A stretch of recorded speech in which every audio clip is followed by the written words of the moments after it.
Well, at least there wasn't a content warning this time. Hello, everyone. I hope you're all doing well today. Today, I bring you my review of RWBY Volume 9, Chapter 9, A Tale Involving a Tree. Today's review is going to be unscripted again, as I will be out of town for a few days, so I won't really have time to write a script and do all of the editing. So, we're just going to go into this raw like last time. Before we get into the review proper, please remember to like the video and consider subscribing to my channel for more content in the future, including, of course, a review of the season finale, and a review of the RWBY DC crossover movie, which I believe is coming out the Tuesday after the finale, so that'll be pretty quick. I give today's episode, I would say, a 7.5 out of 10, which is a little strange, because I think it was my favorite episode so far, but the main reason is due to the length of the episode. This episode only ran for about 15 minutes, which includes the intro and the credits. It is, I am pretty sure, the shortest episode in the volume, and I would say the shortest episode of RWBY we have gotten in some time. And I really feel like the shorter runtime does impact this episode and some of the things that it wants to do. I like the themes of the episode. I think that they tackled them very well, but I think they did need more time, particularly in the beginning, to flesh said themes out a little more, specifically with stuff involving Jean, Weiss, Blake, and Yang. But that aside, let's get into it. We open up with a woman reading the end of the story of the girl who fell through the world. This woman is Summer Rose, reading the story to a young Yang and Ruby as they sleep in their beds. She ends the story with the iconic line of this volume, "What are you?" And we cut to Jean, Weiss, Blake, and Yang leaping out of Neo's fake mansion and riding away from it. As they ride, Jean expresses his frustrations with everything that's happening. The fact that in his eyes, the tree is taking away people. First Alex, then the Pleasers, and now Ruby. He doesn't understand what it wants. As they ride, they reach the spot where the Paper Pleasers village used to stand, and they dismount, unsure of what to do. It's worth keeping in mind that they can't reach the tree. They can't simply walk there, so they have no idea how to get there and how to help Ruby. As Jean stands there staring at the tree and saying that he doesn't understand, we get a frankly beautiful shot of the tree in Jean's eyes. I just want to point that out because I thought that was really cool. But Weiss comforts him and tells him that they'll find a way to solve this. But before she can go any further, someone interrupts them. A little gemstone star carrying a basket of fruit. The star walks up to them and says that Jean seems upset and asks how they can help. Jean doesn't realize just who this is at first, but we can tell pretty quickly. The Paper Pleasers have returned in their new forms. They are now the genial gems, stronger and sturdier than they were before, no longer in danger of fire or flood like they used to be, and they have returned to beautify the land they once lived on, though they may not remember it. Seeing the gems kind of revitalizes Jean and the others, as they realize that, yes, the tree is rebirth, it's not death. The Paper Pleasers wanted to come back stronger and sturdier, so they could build something that would last, and they have. So if they can come back better than before, then that means that the same could be true for RWBY, thus everyone's lifted spirits. Jean comes to the realization that though he did ultimately have good intentions, he was just holding back the Paper Pleasers from becoming what they wanted to be, what they needed to be. He says that he just wanted the rush of being a hero, of saving someone. But Weiss counteracts that and says that Jean is being too hard on himself. She says that even the greatest huntsmen and huntresses in the world have lost. They failed. But that doesn't make them any less brave or any less good. And Jean breaks down, more or less, but in a good way this time, where he just kind of lets his emotion out. And he and Weiss hug. And as a not at all secret White Knight shipper, that felt really good. This volume has definitely had some moments for sure sprinkled in for Jean and Weiss that have been much more obvious than previously, and this is a really big one. I really do think that seems like it could be endgame for Jean and Weiss, assuming they both survive, but we'll get to that. Blake and Yang come in for the hug too, all of them kind of wrapping around Jean as Jean realizes that the cat, whether it meant to be or not, was right. The tree isn't a place you go to, it's a place you know. And as he says that, leaves of the tree fly towards them and envelope them, and there is a bright flash as they are taken away from the paper pleaser's acre and find themselves in the tree. Now, before I go any further, I would like to say that this scene in particular, with them at the now Genial Gems homestead, was the main scene I was talking about that could have used some more time. I feel like everything there happened a little too fast, and there wasn't really enough time for them to think and process what happened, I guess. More to the point, we don't really get to see how Yang is handling everything before we meet the Gems. We see Jean and how he's taking everything, but it would have been good to see Yang too, how she is processing what she just saw happen to RWBY. And it also would have been good for them to have a moment where Yang or someone can say, if the Gems came back better than before, then perhaps that means that RWBY could too, that we haven't lost RWBY. Because the Gems are not intrinsically changed. At their core of their being, they're still the same person. They're just improved upon. They became what they want to be. So I think a couple more minutes in that scene would have definitely been good for that kind of thing, to show that everyone was kind of going through it, so there wasn't as much focus on just John. Mind you, I never have an issue with a focus on John, but still, I think it would have been good to see more of how Yang was taking that before we got to the tree. Regardless, with all of them on the tree, they begin walking around and exploring the area, and as they walk, they see the herbalist, encased in wood. As they stare at him, Yang notices a different statue, RWBY's statue, and she runs over to it. And RWBY is also encased in wood, her hands folded over her chest in kind of a state of almost repose. Yang takes a moment and puts her forehead to her sister's forehead before she starts pulling away at the branches and the sticks on the statue, wanting to break RWBY out of there. But Jean stops her as he comes to understand why the tree brought them there. Acceptance. Jean's acceptance of the tree is why they were able to go to the tree, because the others had accepted it, but more or less had accepted it, but Jean hadn't really accepted it. He still saw the tree as death. He couldn't let go. But the moment he did accept it for what it was, all of them were taken immediately to the tree so that they could be with RWBY when she was remade, which personally in my mind just makes me think that the tree has been waiting for Jean to accept it. Like it's just been sitting there watching him, waiting for the moment that Jean lets go of his fears and personal self-doubts, I guess, and accepts the tree so that they could just basically scoop him up, take him over to the tree, and remake him. Because I'm sure the tree has been dying to do that.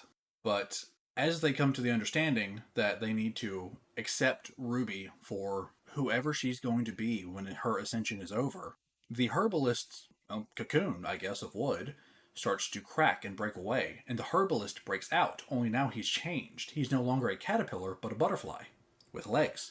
And he flies off into the sky as Blake says that what happens to RWBY isn't their choice, it's RWBY's. The best thing they can do for her is to accept her no matter what. And as they come to that understanding, we cut to RWBY within the tree, or perhaps her spirit is within the tree. In this void, almost like place with these little moats everywhere, she begins to walk until she comes across the blacksmith, hammering away on her anvil at a white hot piece of metal, which appears to be Little's face. At least I think it's Little. There's a theory that Phoenix Knight has that it could be the Jabberwocker, which would be interesting, but I personally lean towards Little, but that's just me. As RWBY approaches the blacksmith, she says that she didn't expect RWBY here quite so soon, and RWBY says that she didn't expect to be here at all, which means that for RWBY, she probably expected to drink the tea and simply no longer exist. Fortunately, that is not the case, and the tree, as we can see, is much more benevolent than we were initially led to believe, which is a very good thing. The blacksmith tells RWBY that she has a choice, that what's going to happen to her is up to her. Whether she dies or something else, what she becomes is her choice, but there's a problem. RWBY doesn't know what she wants to be. And as the blacksmith says this, and Ruby bows her head and shakes it in agreement that she doesn't know, we cut back to the others as there is a loud, weird banging or slamming sound. As they go to investigate, they see this massive wooden doorway that is glowing. This is the way back to Remnant. This is the way back home. But they are not alone. The curious cat, in possession of Neo's body, the Nico Neo, let's call him, or Neko Neo? It's one of those. I'll say Nico Neo. I know that's probably not right, but it's how I've always said it, so has been trying to basically push their way or beat their way through the door to Remnant. But they can't pass through. When the cat realizes they're not alone, they immediately turn around and try to look casual, as though they haven't just been beating their head against a proverbial brick wall, and Weiss gives one of the most sassy lines she has ever given, asking the cat if their little plan to escape hasn't worked out. The cat doesn't take this well, likely used to being the one giving the sass rather than receiving it. But Jean says that the cat can't leave, that Neo can't leave, and the cat confirms this. Neo has nothing tying her back to Remnant. She has no reason to go back, and as a result, the cat is still trapped in the Ever After, with Neo as its host. The cat says that Neo has failed him, just like Alex did. This brings everyone to a halt, and the cat explains that Alex promised him that she would take him back to Remnant, but when they reached the tree, Alex had a conversation with it. And she had a change of heart and decided that she wanted to fix the things she had broken in the Ever After to make up for the things she had done to everyone in the Ever After, including to Jean. So her brother Louis passed through the portal into Remnant, but Alex didn't go. And when Alex refused to leave, the cat attacked her and killed her. Now, as we know, death is not permanent in the Ever After, barring one exception, so it is almost certain that Alex is still alive, and I think I have a pretty good idea of where she is, but we'll get to that. Regardless, with the knowledge that the cat killed Alex and lied about just about everything, the others prepare for a fight to take down the cat once and for all, and the cat prepares for the same when he sees Ruby still in the middle of her ascension, and he realizes that all is not lost, that Ruby, deep in her heart, still wants to go back to Remnant to, as he put it, play the hero. All he has to do is rip her out and take her over, but the others won't let that happen. We then cut to Ruby walking behind the blacksmith as these little green orbs of light fly past them. The blacksmith explains that these are souls on their way to be ascended and find their new purpose. Ruby asks what will happen to them, and the blacksmith comments on her concern for others and asks if it's a concern for herself, which, in this case, is likely both. We then return to the fight between the Nico Neo, whatever, and the rest of Team RWBY plus Jean, as they keep him away from Ruby. Yang tells the cat that they're not going to let him anywhere near her, and the cat responds that Ruby may not even be her sister when she comes out of there, summoning these very disturbing looking clones of Ruby to torment Yang. And unfortunately, it works as she begins to lay into the clones, destroying them one by one, before the cat leaps into the fight itself. We then cut back to Ruby and the blacksmith, as Ruby explains to her that all she ever wanted was to be a hero, like the characters in the stories that her mother read to her when she was little. She simply wanted to do the right thing. But everything is so hard, and the right thing seems like it's impossible or just doesn't exist. She feels overwhelmed by everything that's happened, by the weight that's pressing down on her, and she feels that who she currently is isn't good enough for the task at hand, that Ruby Rose can't do this anymore, so she doesn't want to be Ruby Rose anymore. So the blacksmith asks her, what if she could be anyone? And these glass cases, each bearing weapons, appear out of the ground and surround Ruby and the blacksmith, and the weapons are of all shapes and varieties, and each, presumably, were at some point wielded by a hero of some kind. How they made their way to the Ever After, I'm not sure, but perhaps that these are the weapons of the stories that Ruby read. Perhaps these are the weapons of the various fantasy heroes that she grew up wanting to be like, and she has a chance to become like one of them. And then we once again cut back to the fight, where Jean and the curious cat are having their long awaited face off. And I'm gonna be honest, watching Jean kind of give the cat the business was very satisfying, because he was kicking its ass for a good bit there. Apologies in advance, but I'm gonna geek out about this a little bit. The cat got one good hit in, and Jean just repeatedly hit it, and every time he did, he sent it flying. It was so great to see him just finally kick ass. There wasn't any goofy moments or anything done for like comedy. It was just Jean being straight up a solid, effective fighter, and I think it's high time that we put the idea that Jean isn't as good of a fighter as his friends to rest. He is clearly at least on the level of Team RWBY at this point. But Jean is in need of some catharsis, and he's taking it out on the cat, angry that the cat lied to him about everything. That it let him believe that Alex went back home and lied about everything that happened. That it killed Alex and he had no idea that he couldn't avenge her until now. And as they fight, Jean knocks the cat back with one good blow as it lays on the ground. He lifts his sword up to finish him once and for all, when the cat takes on the form of Penny. And this brings Jean to a screeching halt.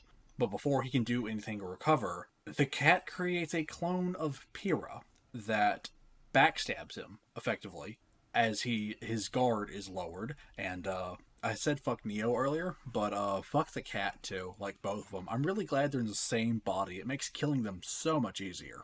Well, not easier, but more straightforward.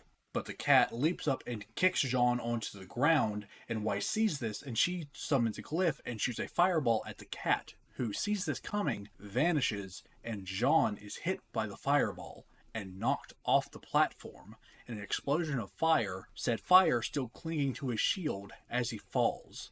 Weiss is understandably shocked and horrified by what just happened, but as we see Jean fall off the platform and fall off screen, we see a plume of very familiar smoke leap up onto the screen. And this isn't a scene transition from Jean to RWBY, whose scene is next, but rather the smoke leaps up onto screen and it cuts to RWBY next, which tells me that this smoke happened in that moment with Jean falling off the tree, which tells me that Jean is going to undergo ascension as well. Which, again, leads back into my thought that the tree has been waiting for Jean for a very long time, that it's wanted to help him for a very long time. So, pretty much the chance it got a chance to actually grab him and take him for ascension, it took it. Sorry, I find the idea of the tree just being like, I'm gonna give you so much fucking therapy. Sit down on this couch. Very funny. Also, side note, but I would like to point out that in the intro, we see at first the Rusted Knight, then Jean, surrounded by fire near the end of the intro, and as we've been able to tell, the intro has more or less been going through the events of the volume in chronological order from start to finish. So, this is the moment where Jean is surrounded by fire, much like his illusion, Joan of Arc, who was burned at the stake. Now, I would like to remind everyone that just because Joan died in fire does not mean that Jean has to literally die in fire. It can be a metaphorical death, which I believe is going to be the case here, because Weiss's fireball knocked him off the platform, the tree took him for ascension, thus he is quote-unquote dying in fire, but he's being remade. Basically kind of a phoenix rising from the ashes situation. Here's hoping he keeps the warrior's wolf tail in whatever his new form is, as well as his memories. I really don't want him to forget about the Ever After. Because if he forgets about the Ever After, that means he'll forget about Weiss calling him mature, and about the hug she gave him, and we just can't have that. But getting back on track, we then cut back to RWBY as she looks through the various weapons. She stops before one, and asks the blacksmith who this belonged to. The blacksmith responds that it doesn't matter who did have it, it matters who could. And she asks RWBY if she can feel the person that this belonged to, the weight of who they are. And I think that's very important to point out, that the blacksmith mentions the weight of who this person is. Because RWBY taking a weapon and becoming someone else, changing who she is doesn't mean she would be free of burden and weight. That would still rest on her. That would still press down on her. So it would not be a magical solution to all of her problems. It would not make everything magically better. At least that's how I saw it. But the blacksmith says that Ruby could take any one of them and leave Ruby Rose behind. As she says that, leaves fly past Ruby and the scene changes to her looking at another set of weapons. And Ruby says that it's all so much, that it's all she can feel, the weight and the pressure bearing down on her, and the feeling that who she is just isn't good enough. And the blacksmith asks her what she considers to be enough, what she measures enough by. And as she says this, Ruby's eyes are drawn to another weapon, a very unique weapon. The very same axe we saw in the blacksmith's forge back in episode 5, Summer Rose's axe. And as Ruby reaches for it, a silver light fills the screen, and the episode ends with the question of, what are you? Now, I'm just going to say this real quick right now, just to kind of get it out of the way. I don't think Ruby's going to turn into Summer. I think Ruby may want to an extent. Ruby's always looked up to her mother. She's always wanted to be like her mother, to be the hero. Ruby very much, I think, sees her mother in a very idealized fashion.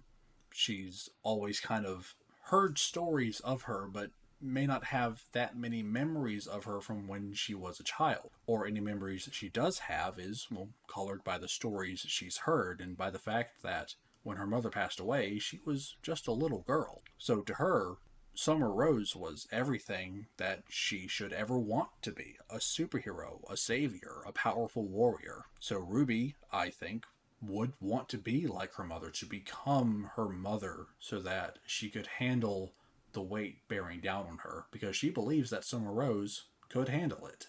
But that doesn't mean that she will become Summer. We'll have to wait and see, but my personal thoughts are that Ruby will take the weapon or touch the weapon, and she will basically somehow come into contact with Summer, or perhaps an illusion of Summer, and be able to talk to her mother about everything. And her mother may help her realize that Ruby doesn't need to change who she is to deal with everything that's bearing down on her. She just needs to share the load, basically. Which is, I think, the main issue that Ruby has been dealing with. Her being the leader, her being the one in charge, and her kind of taking the brunt of everything on herself, or at least feeling like she has to take the brunt of everything on herself as the leader, is what is breaking her down and bearing on her so much. So I don't necessarily think we'll see Ruby completely change as a person. She will still be Ruby Rose at her core, but she will be a Ruby Rose who has her hope restored, but is also more understanding about the world and the way it works. It'd be really interesting to see a Ruby who basically still believes in the idea that they're supposed to make the world a better place. No, the world isn't a fairy tale, and the world will never be a fairy tale. But that doesn't mean that they shouldn't try to make it as good as they can. They have to keep fighting for, if no other reason, to protect people and to make the world a better place. And with Jean falling off of the tree and almost certainly having ascended at the end of the episode, I'm interested to see if Jean is going to arrive in Ruby's ascension, or if he's going to undergo his own process. And if he does, I'm very interested to see how that will go. Because, like I said, in the intro trailer, we see Jean surrounded by fire. So I wonder if that's how his ascension's going to go, with him surrounded by fire, or if it's, I don't know. Either way, what I do think is going to happen is that Jean is going to return as no longer the rusted knight. His armor will be clean and polished. I don't think he will be, like, literally reverted back to his Volume 8 self, because that doesn't really make sense. It just kind of shows a lack of growth on his part if he's just, bam, back to who he was when he arrived in the Ever After. Especially if he loses his memories. That would suck. And no, not just because of the White Knight stuff, just because Jean losing all those years of his life would just suck, honestly. It really would. It would be literal character regression. But I believe that Crescia Moors will be reforged and also cleaned up so it is no longer rusty. And Jean will be, I suppose, his perhaps not idealized self, but someone who has kind of been to hell and back and has not come out unscathed, but like Ruby, I think, has a better understanding of the world and what it means to be a hero. Because for so long, Jean tried to be a hero. He came to Beacon, like Ruby, to be a hero. They both started their journeys wanting to be heroes, albeit for different reasons. Jean wanted to be a hero because he didn't want to be the damsel in distress. He wanted to be praised, basically. He wanted to be like his father. Ruby wanted to be a hero to save people, to help people. Also to be like her mother, but her initial motivations were more selfless, whereas Jean's were a bit more selfish.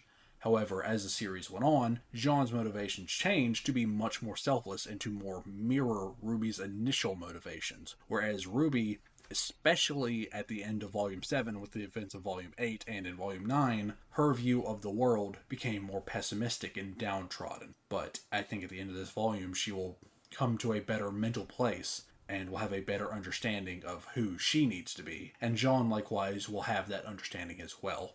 I really hope we get to see Jean and Ruby reborn, remade, ascended, basically, kind of into their best forms, and they can just like tag team Nico Neo. That would be so good to see. But I think that's where I'm going to leave this one.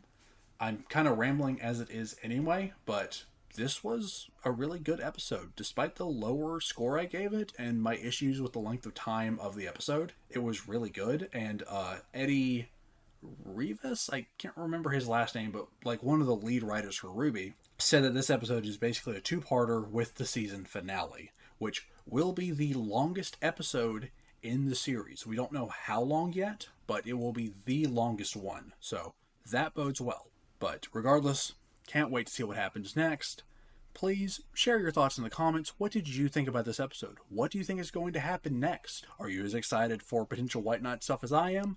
Please remember to leave a like on the video and to consider subscribing for future content if you want to see more stuff like this. I have a lot more RWBY content on the way, in particular after the volume is over, where I'm going to get more into theory crafting and discussion stuff rather than just review stuff. But regardless, I hope you all have a wonderful day, and never forget to keep moving forward.